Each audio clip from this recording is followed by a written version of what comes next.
Stainless steel 316 grade are more resistant to corrosion than due to the addition of molybdenum. To determine if the metal is in fact a 316 stainless steel, we can perform molybdenum test with this test kit. First, you would need two AA batteries to be installed into the battery compartment provided. Because our test metal is a small object, it will be handy if we connect with an alligator clip.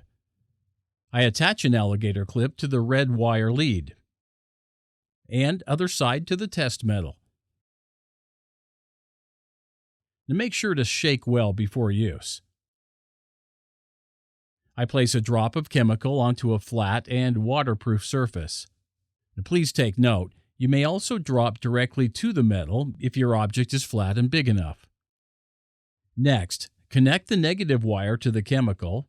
You will need to make sure the negative wire doesn't touch the test metal. Red spot will develop if molybdenum is present. That means the testing metal is 316 grade. If the chemical does not turn red or the color fades immediately, means the testing metal is 304 due to molybdenum is not present.